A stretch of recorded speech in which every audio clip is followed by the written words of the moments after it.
आपकी आवाज में आज बात कोरोना, कांग्रेस और तबलीगी जमात की।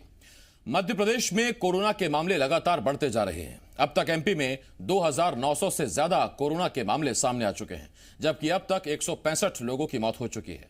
मगर कोरोना के कहर के बावजूद सियासतदान सियासत करने से बाज नहीं आ रहे। बीजेपी के एक विधायक ने कांग्रेस और तबलीगी जमात को एक ही मां की संतानें बताकर कोरोना के लिए पिछली सरकार को ही कसूरवार ठहरा दिया। कई सवाल हैं जिनका जवाब जानने की कोशिश करेंगे, तो आइए शुरू करते हैं आपकी आवाज। अपने बयान से सुर्खियों में रहने वाले बीजेपी प्रदेश उपाध्यक्ष और विधायक रामेश्वर शर्मा ने एक बार फिर विवादित बयान दिया है। रामेश्वर शर्मा ने कांग्रेस और तबलीगी जमात को एक ही मां की दो औलादें बताया। बीजेपी प्रदेश उपाध्यक्ष ने कहा कि बीजेपी के कार्यकर्ता राशन बंटवाएंगे और राशन की दुकानों पर काला बाजारी भी रोकेंगे। कांग्रेस मुंह बंद रखे तो ज्यादा बेहतर है, हमें और तरीकों से भी बात करनी आती है। कोरोना के महासंकट में मध्य प्रदेश को डालने वाली पूर्व की कमलनाथ सरकार है, नहीं तो मध्य प्रदेश ग्रीन जोन होता। आज अगर भोपाल पीड़ित है तो कांग्रेस और तबलीगी जमात की वजह से। ये दोनों भाई हैं, एक ही मां की दो औलादें हैं।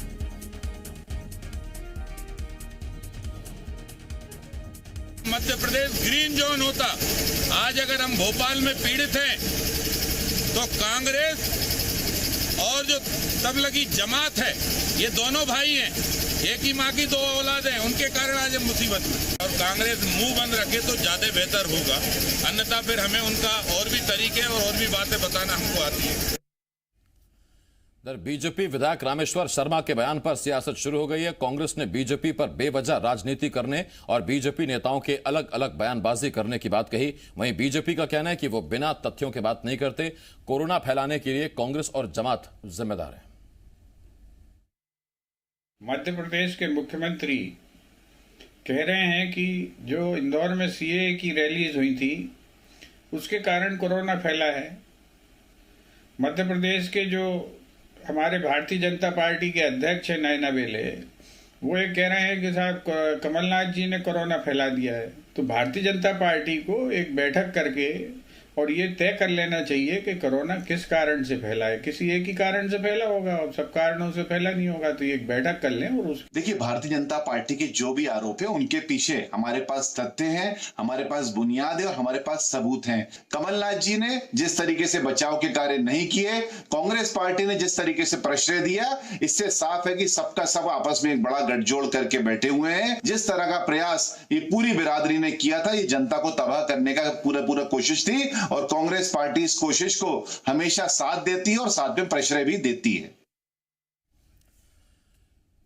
23 मार्च 2020 ये वो तारीख है जब शिवराज सिंह चौहान ने चौथी बार मुख्यमंत्री के तौर पर मध्य प्रदेश की शपथ ली। उससे पहले कमलनाथ सरकार चली आ रही थी। एक लंबा चौड़ा सियासी ड्रामा हुआ, कांग्रेस की सरकार गिर गई। कांग्रेस के 24 विधायक एक साथ या तो उन्होंने इस्तीफा दे दिया या फिर वो सीधे तौर पर बीजेपी के साथ आ गए। बात बराबर है, इस्तीफा देकर बीजेपी के साथ आ गए। नतीजा कमलनाथ सरकार गिर गई और उसके बाद जब नई सरकार बनी तो उसमें एक बार फिर कमान दी गई शिवराज सिंह चौहान को। शिवराज सिंह चौहान उसके बाद से लगातार कोरोना से जूझ रहे हैं। पहले उन पर यह आरोप लगता रहा, कांग्रेस आरोप लगाती रही कि सिंगल हैंडेडली वो इस पूरी सिचुएशन को संभालने की कोशिश कर रहे हैं, वन मैन शो दिखा रहे हैं। और उसके बाद फिर मंत्रिमंडल का विस्तार हुआ, 5 मंत्री बना दिए गए। लेकिन अब बीजेपी की तरफ से पलटवार यह हो रहा है कि अगर मध्य प्रदेश में आज मामले 3000 के पास पहुंच गए हैं तो इसकी सिर्फ गुनहगार है कांग्रेस और इसके साथ साथ तबलीगी जमात। यहां तक कह दिया गया कि दोनों एक ही मां की औलादें हैं।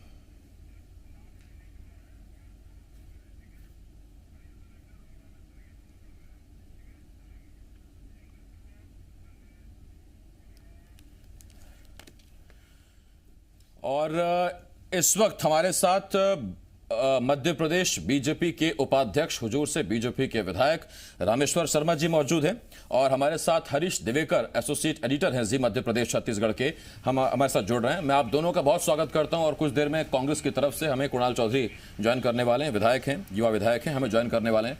रामेश्वर जी बहुत स्वागत है आपका। पहला सवाल तो रामेश्वर जी आप ही से पूछूंगा। जी नमस्कार जी। रामेश्वर जी, बयान जी आपने कई ऐसे दिए हैं आज तक जिनकी वजह से कईयों को बुरा लगा होगा, कईयों को वो बयान सही लगे होंगे।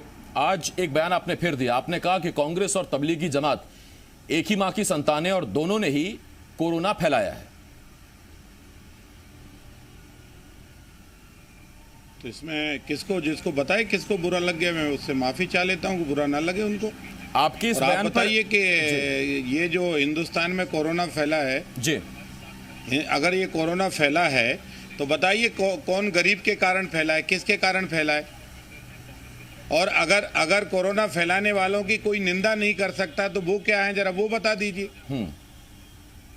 हम किसी पर अपराध थोपने का काम नहीं कर रहे, लेकिन ये जो चर्चा लोकव्यापी है, ये जो चर्चा जी चैनल पर है, ये हिंदुस्तान के तमाम चैनलों पर है, समाचार पत्रों के मुख्य पृष्ठ पर है, वो ये कह रहे हैं कि हिंदुस्तान में अगर दिल्ली में, भोपाल में या अन्य जगहों में, मुंबई में या गांव के छोटे गांव में भी अगर कोरोना ने पैर पसारे हैं तो उसमें बहुत बड़ी तादाद तबलीगी जमात की है।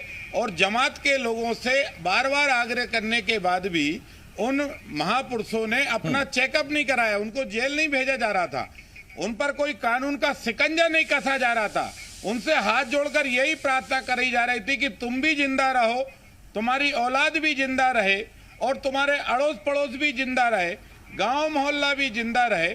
इसलिए मेहरबानी करके आप इस रोग की जांच कराएं, इस रोग की जांच कराएं। ये संक्रमण रोग है, ये महामारी वाला रोग है, इस रोग को हमें रोकना चाहिए, ये प्रार्थना की है। रामेश्वर जी, आप जमातियों के इस रवैये को बताइए, बेवकूफी समझते हैं, साजिश समझते हैं, भूल समझते हैं, नादानी समझते हैं, क्या समझते हैं आप इसे? अब मैं फिर कुछ कह दूंगा तो फिर नाराज हो जाएंगे, आप कहेंगे बहुत लोगों के दिल तोड़ दिए। मैं दिल नहीं तोड़ना चाहता हूं, मैं तो आपकी तरफ से हाथ जोड़ के प्रार्थना करना चाहता हूं कि भैया बीमार हो तो इलाज कराओ। आपको मालूम है ये संक्रमण रोग है, ये एक आदमी से दूसरे आदमी में प्रवेश कर रहा है। प्रधानमंत्री जी सोशल डिस्टेंस की बात कर रहे हैं, अन्य स्टेट की गवर्नमेंट सोशल डिस्टेंस की बात कर रही है, और दूसरे भैया जिनको भी लगता है कि वो कोरोना के शिकार है तो मेहरबानी करके अस्पतालों में जांच कराइए। सरकार की तरफ से जांच फ्री, इलाज फ्री, उनको रहने खाने की व्यवस्था फ्री। इसके बाद भी अगर तुम जांच नहीं करोगे तो अब ना जाने कौन से बुद्धिजीवी हैं वो।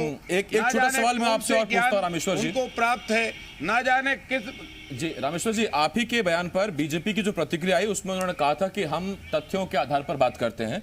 2 नंबर मेरे पास हैं। 23 मार्च को जब शिवराज सिंह चौहान ने शपथ ली मुख्यमंत्री के तौर पर, तो उस वक्त मध्य प्रदेश में कुल कोरोना पॉजिटिव मरीजों की संख्या थी 6 और आज करीब 3000 हो गई। यानी कि ये जो कोरोना के केसेस बढ़े हैं ये आपकी सरकार में बढ़े हैं, पहली बात। और दूसरा फैक्ट ये कहता है कि मध्य प्रदेश में जो पहले 4 मामले सामने आए वो जबलपुर से सामने आए थे और वो विदेश से होकर आए मध्य प्रदेश में जो लोग थे उन्हीं से मध्य प्रदेश में कोरोना की शुरुआत हुई, ना कि जमातियों से। देखिए, अगर ये जो लोग मानने वाले लोग हैं तो ये तो इसके लिए तो समझाना थोड़ा मुश्किल होगा जी। लेकिन मैं आपको एक आग्रह कर देना चाहता हूं जी रामेश्वर जी, कि कांग्रेस का ये स्टेटमेंट है कि उन्हें 2 फरवरी को इसकी जानकारी मिल गई थी, और अगर 2 फरवरी को उनको जानकारी मिल गई थी तो 2 फरवरी से 23 मार्च के बीच में माननीय कमलनाथ जी मध्य प्रदेश के मुख्यमंत्री थे। कोरोना से निपटने के लिए कमलनाथ जी ने क्या प्रयत्न किए ये कमलनाथ जी बताएं, मध्य प्रदेश में क्या क्या व्यवस्थाएं की ये वो बताएं। 20 मार्च को कमलनाथ जी ने जो पत्रकार वार्ता ली उसमें भी एक हमारे वरिष्ठ पत्रकार, उनकी बेटी कोरोना की शिकार पाई गई और उसकी भी जांच उस समय पर्दे में आई। लेकिन कुल मिलाकर हम इस पर राजनीति नहीं करना चाहते, लेकिन ये जरूर बता देना चाहते हैं कि आखिर इस कोरोना के संकट से लड़ने के लिए क्या हमारी समाज की, राजनीतिक दलों की हमारी कोई पृष्ठभूमि नहीं है क्या? हम नहीं लड़ सकते?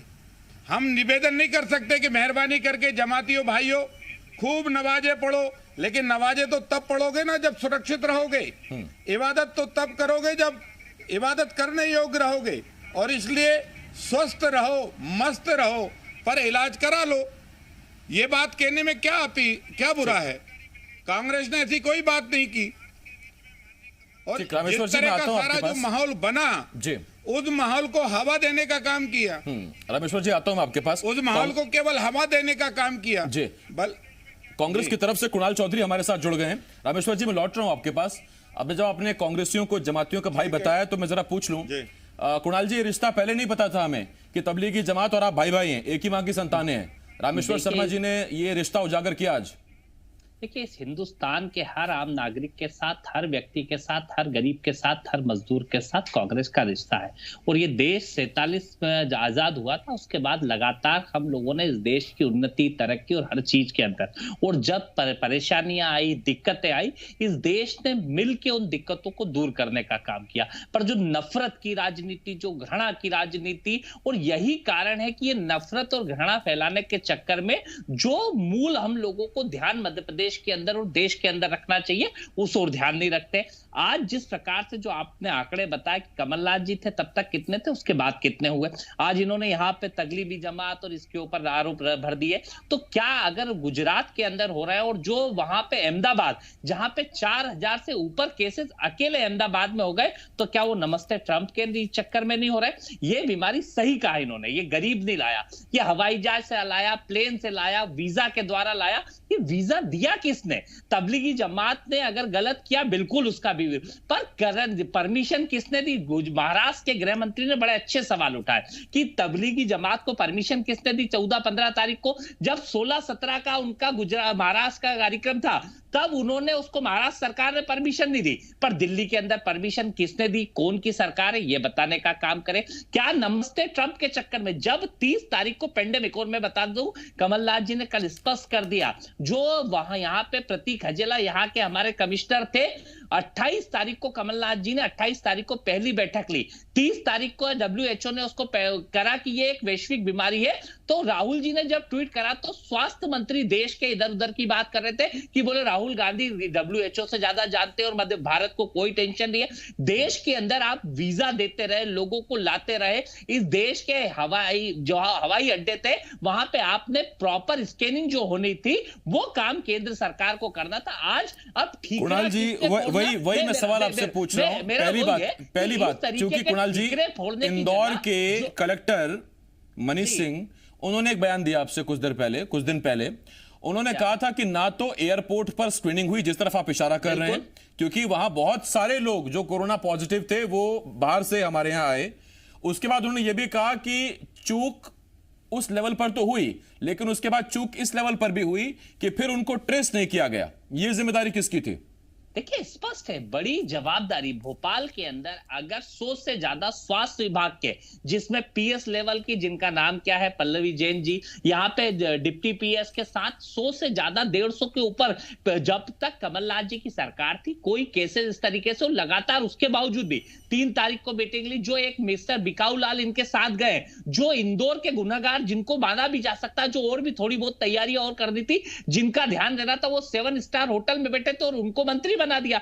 रामेश्वर शर्मा जी कितनी घृणा और नफरत फैला दे, पर वो बिकाऊ लालों के आगे मंत्री नहीं बन पाएंगे, क्योंकि ये कट्टरता भी कर रहे हैं, कोशिश भी कर रहे हैं, नफरत भी फैलाने की कोशिश कर रहे हैं, बीजेपी में नंबर, क्योंकि ये बीजेपी के कट्टर आदमी है। पर उसके बावजूद भी उन बिकाऊ लालों को बीजेपी जो मौका दे रही, जिनने इस कोरोना के जो करा, और पहली बात इस देश में नमस्ते ट्रंप के लिए जिस प्रकार से इस देश की सरकारों ने अपने आप को ताक पे रखा। आप ताइवान को देखिए, जहां पे वुहान से रोज 25 फ्लाइट जाती है, उनने एहतियात करके वहां पे सही तरीके से एहतियातन जो वो करा, तो बिगर लॉकडाउन के पूरे ताइवान में 6 से ज्यादा मौतें नहीं हुई। और आज पूरे देश के अंदर क्या गुजरात के, अहमदाबाद के लिए क्या कहेंगे, मैं इनसे पूछना चाहूंगा। उसमें आप गुजरात का भी जिक्र कर सकते हैं, महाराष्ट्र का भी जिक्र कर सकते हैं, वहां आपकी सरकार नहीं, किसी और पार्टी की सरकारें नहीं। कुणाल जी मैं लौट रहा हूं आपके पास। जी कुणाल जी आता हूं आपके पास। हरीश मैं आपके पास आ रहा हूं। हरीश देखिए, एक सवाल तो बड़ा वाजिब है, वो ये PM मोदी कई बार इशारों में, कई बार खुले तौर पर एक बात कह चुके हैं। वो कहते हैं कि ये सामूहिक तौर पर लड़ने का विषय है, लेकिन बात सिर्फ रामेश्वर शर्मा जी की नहीं है, बात उन तमाम लोगों की है। जब आप एक विशेष जगह एक इशारा करते हैं तो फिर एक संकट उत्पन्न होता है। एक विवाद की स्थिति पैदा होने लगती है और पीएम उसी विवाद की स्थिति से बचने की कोशिश कर रहे हैं। वो इशारा करते हैं कि इस तरह की बातें बयान, देखिए जो है सो है, जो हो गया सो हो गया, लेकिन उससे कहीं खटास ना पैदा हो जाए या कोरोना के बाद एक नई चुनौती ना आए, क्योंकि देश में ऐसी बहुत सारी वीडियोस, ऐसे बहुत सारे मामले आए जो कोरोना के बाद की भयावह स्थिति को दिखा रहे हैं। अभी से लोग सब्जियां नहीं खरीद रहे, ये इस धर्म का है, वो उस धर्म का है, वो उस जाति का है, इस जाति का है। आपको लगता है कि इस तरह के बयानों से हम कुछ हासिल कर पाएंगे आज की तारीख में? बिल्कुल आसिफ, बिल्कुल सही कहा आपने, और ये बयान विवादित बयान कहलाएगा। हालांकि रामेश्वर शर्मा बहुत तीखा और सीधा बोलने के आदी हैं और कई बार इसी का वजह से अपनी आदतों के कारण विवादों में भी रहते हैं और वो कट्टर भाजपाई माने जाते हैं और वो सीधा अटैक करते हैं कांग्रेस के ऊपर। तो लेकिन उनका जो स्वभाव है, वो नेचर है, बदल नहीं सकता। लेकिन उन्हें यह समझना होगा कि प्रधानमंत्री मोदी सांप्रदायिकता को लेकर जिस तरह से कॉशियस हैं, जिस तरह तबलीगी जमात को देश में एक पूरा माहौल बना था, मोदी के बयान के बाद से आपने देखा पूरे देश में बात खत्म हो गई थी। अब अचानक इस तरह का बयान देकर रामेश्वर शर्मा जी ने जिंदा किया। इसके पीछे कहीं ना कहीं राजनीतिक एजेंडा, हिडन एजेंडा भी है। बताना चाहूंगा आसिफ, जो 24 उपचुनाव आ रहे हैं उसमें एक माहौल खड़ा करना है। कारण बड़ा साफ है कि कोरोना तो मध्य प्रदेश में आया, दोनों दलों की लापरवाही रही, राजनीतिक दलों की, और जिस समय सत्ता हटाने का और बचाने का खेल चल रहा उस समय कोरोना पैर फंसा रहा था। जहां कमलनाथ सरकार की यह रहा कि तैयारियां पूरी होनी थी, नहीं हो पाई। वहीं शिवराज सरकार का यह रहा कि जब वो कम संख्या में था, उसको रोकना था प्रोटेक्शन, वो नहीं कर पाए। इसमें कहीं ना कहीं ब्यूरोक्रेसी भी उतनी ही लापरवाह है कि वो नेतृत्वहीनता के चलते वो पूरा अपनी तैयारी नहीं कर पाई। लेकिन मजेदार बात यह है कि सारी जो राजनीति है आज भी वोट बैंक के ऊपर चल रही है और रामेश्वर शर्मा का बयान भी जो है वो कहीं ना कहीं आज की डेट में सनसनी फैलाने वाला बयान है। और ये मंत्रिमंडल जो बनने वाला उससे भी जोड़ के देखा जा रहा है। और रामेश्वर शर्मा हालांकि ये नहीं कह सकते कि उन्होंने पहली बार दिया, वो कड़क और सीधा बोलने का, तीखा बोलने का आदी है, चाय पीते हैं, कड़क बयान देते हैं रामेश्वर जी, और उसी कड़की के लिए भी जाने जाते हैं। मैं हरीश जी लौट रहा हूं आपके पास, और कुणाल जी ने तो खैर शुभकामनाएं दे ही दी हैं रामेश्वर जी को। रामेश्वर जी, एक सवाल आपसे जरूर पूछना चाहूंगा। 3000 से ज्यादा मामले देश में जिन प्रदेशों में हैं अब तक, उसमें मध्य प्रदेश में आपकी सरकार है, इसके अलावा महाराष्ट्र और गुजरात। महाराष्ट्र टॉप पर है, गुजरात दूसरे नंबर पर। तो क्या ये जो दो टॉप के स्टेट्स हैं, यहां तबलीगी वाले नहीं पहुंचे? क्या वहां आपकी बीजेपी सरकारें हैंडल नहीं कर पाई, जैसे आपके मुताबिक यहां कमलनाथ सरकार हैंडल नहीं कर पाई? वहां मामले बढ़ने की क्या वजह है? देखिए जरा आशिफ भाई, मैं आपको दो चीजों का जवाब दे दूं। पहला जवाब तो मैं कुणाल चौधरी जी का दूंगा, और हरीश जी ने भी जो बात कही है कुछ मैं उसमें भी अपनी राय व्यक्त करूंगा। अब मैं आपसे आग्रह पूर्वक करना चाहता हूं कि आपने इसको अन्यथा में क्यों ले लिया? मैं क्या कांग्रेस अपराधी है? कांग्रेस पे आपके क्या आरोप है?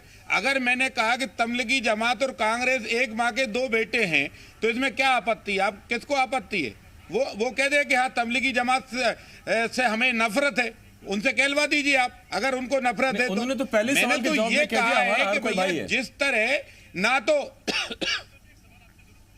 तो भैया, तो इसलिए तो सुन लीजिए आप मेरी। मैं तो आपसे ये आग्रह पूर्वक कहना चाहता हूं कि ना तो आज दिनांक तक तबलीगी जमात ने ये आरोप अपने ऊपर ये कहा कि हाँ हमसे चूक हो गई और हमें इसको रोकना चाहिए था, और हम सबसे अपील करते हैं कि लोग जो है इंसानियत के नाते अपने अपने चेकअप कराएं और इस रोग को रोकथामने के लिए, संक्रमण रोग है ये, अपने अपने घरों में क्वारंटाइन करें और अपने अपने हालांकि कई उलेमाओं और जो कई स्कॉलर्स हैं उन्होंने इस तरह की अपील जरूर की, लेकिन आपकी इस बात में दम है कि जमात की तरफ से ऐसा कोई बात नहीं आई। लेकिन हाँ, मैं आपसे वही पूछ रहा हूं, महाराष्ट्र और गुजरात, इनमें मामले बढ़ने की क्या वजह थी? और दूसरे में कुणाल मेरे भाई का भी तो जवाब दे दूं, युवा नेता है हमारा भाई। दूसरे में ये आग्रह कर देना चाहता हूं कि कुणाल चौधरी जी, कमलनाथ जी ने क्या क्या व्यवस्थाएं की थी। कमलनाथ जी कहते हैं कि मुझे राहुल गांधी जी ने बता दिया था, मुझे 2 फरवरी को जानकारी मिल गई थी। 2 फरवरी से लेकर वो 23 मार्च तक मध्य प्रदेश के मुख्यमंत्री रहे।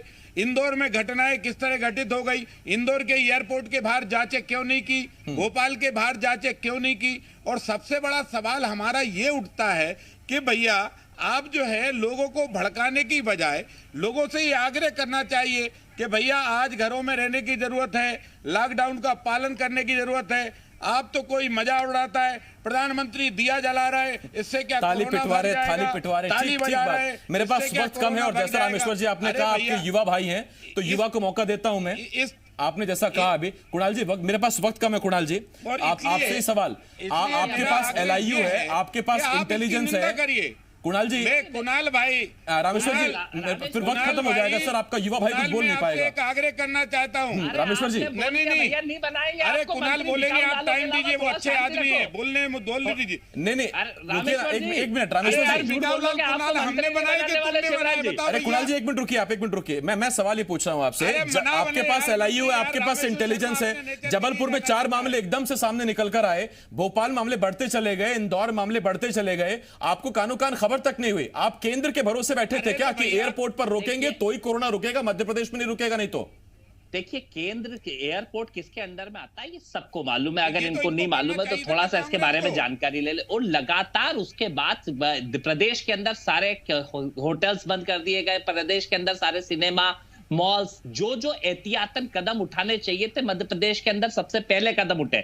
पेंडेमिक के रूप में 30 तारीख को WHO ने जारी किया, 28 तारीख को माननीय कमलनाथ जी के नेतृत्व में केंद्र से इसके ऊपर गाइडलाइन के लिए चर्चा करी गई। यहाँ पे किन किन चीजों की जरूरत है उसकी लिस्टें दी गई, तो केंद्र ने कहा कि सिर्फ केंद्र सरकार इसके ऊपर वो करेगी और किस तरह के कहां से क्या वो आएगी, वहां पे टेस्टिंग की किट्स उसके लिए केंद्र सरकार जारी करेगी। और देश के स्वास्थ्य मंत्री ने जिस प्रकार से मजाक उड़ाया और इस देश में नमस्ते ट्रंप के लिए कहीं ना कहीं इस देश को ताक पे रखने का काम करा, और आज नफरत की नहीं, इस देश को प्रदेश को जोड़ने की, और जिस प्रकार से जोड़कर रखने की जरूरत है, इस बात में आपकी दम है। लेकिन कुणाल जी 3 बातें जरूर है, मेरे पास वक्त खत्म हो गया, कुणाल जी मेरे पास वक्त खत्म हो गया। लेकिन पहली बात तो ये, मैं हैरान इस बात को लेकर हूं कि कांग्रेस जो हर बात कहती है, हर बात में कि हमारे स्वास्थ्य मंत्री को उस वक्त उठा लिया गया था, उन्हें दक्षिण भारत ले जाया गया, एक बात तो आपने वो नहीं कही। दूसरी बात, हाँ नहीं उस पर मैं लौटूंगा, खैर वो तो आप कहते रहे कांग्रेस के बारे, कांग्रेस तरफ से। मेरे पास वक्त खत्म हो गया। रामेश्वर जी वक्त खत्म हो गया सर, बहुत शुक्रिया। कुणाल जी आपका बहुत शुक्रिया, रामेश्वर जी आपका बहुत शुक्रिया, और हरीश जी आपका बहुत शुक्रिया। लेकिन इतना जरूर है, देखिए एक बात तो ये कि कांग्रेस से जब भी आप पूछे कि मामले आपने जब बढ़ रहे थे तो उस वक्त मामले क्यों नहीं रोके, तो उन्होंने कहा कि पहली बात तो ये कहते हैं कि हमारे स्वास्थ्य मंत्री यानी कि तुलसी सिलावट की तरफ इशारा होता है कि उनको किडनैप कर लिया गया था। दूसरी बात ये कही जाती है कि हम तो आज ये बात कही जा रही है कि मध्य प्रदेश में जो शराब की दुकानें खोली गई इससे कोरोना क्यों नहीं बढ़ेगा। तो आप जब 1.25 साल सरकार चला रहे थे तो उस वक्त आपने शराबबंदी क्यों नहीं कर दी? आप अगर शराबबंदी उस वक्त कर देते, आज क्या शिवराज सरकार एकदम से वो शराब खोल सकती थी? आप सोचिए जरा। तो ये खैर यहां के बयान वहां, उस पर हमला इस पर हमला, जिम्मेदारी से बचने की कहीं कोशिश तो नहीं, इस पर जरा सोचिएगा। और सबसे बड़ी बात, सांप्रदायिक सौहार्द जो हमारे देश की खूबसूरती है वो बनी रहे किसी भी कीमत पर, उस पर थोड़ा ध्यान